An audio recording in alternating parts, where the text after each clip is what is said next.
সমাজের বা দেশের বিভিন্ন জায়গায় বিভিন্ন ক্ষেত্রে যেখানে যেখানে বৈষম্য আছে, যার জন্য মানুষ বিভিন্নভাবে ডিপ্রাইভ হচ্ছে, সেই বৈষম্যকে দূর করা এবং পুঁজিবাজারের দেশনেত্রী বেগম খালেদা জিয়ার সময় চট্টগ্রামকে বাণিজ্যিক রাজধানী ঘোষণার সাথে সাথে চট্টগ্রামও একটা পুঁজিবাজারের খোলা হয়েছে, স্টক এক্সচেঞ্জ খোলা হয়েছে।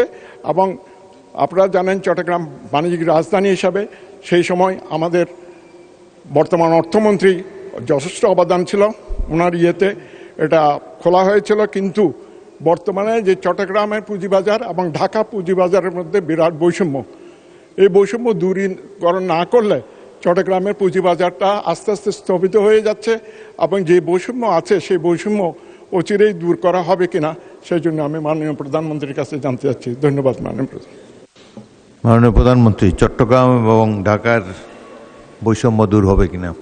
ধন্যবাদ মাননীয় স্পিকার, এবং আপনার মাধ্যমে আমি মাননীয় সংসদ সদস্যকেও ধন্যবাদ জানাচ্ছি তার প্রশ্নের জন্য।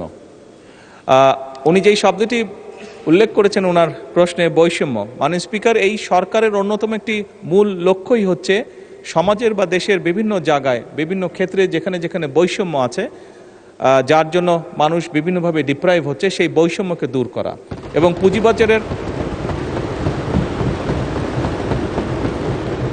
পুঁজিবাজারের ক্ষেত্রেও এই বিষয়টি প্রযোজ্য। মাননীয় স্পিকার, আমি একটু আগে মূল প্রশ্নের উত্তরে আমি বলেছিলাম যে আমরা কয়েকজন বিশেষজ্ঞ ব্যক্তিকে দায়িত্ব দিয়েছি, নিযুক্ত করা হয়েছে তাদেরকে সিকিউরিটি এক্সচেঞ্জে, এবং অবশ্যই আমরা আশা করি যে তারা আমাদেরকে সঠিক পরামর্শ দিবেন, যার ভিত্তিতে শুধু ঢাকা নয়, চিটাগং স্টক এক্সচেঞ্জকেও আমরা ইনশাল্লাহ শক্তিশালী স্টক এক্সচেঞ্জে রূপান্তর করতে পারবো। ধন্যবাদ।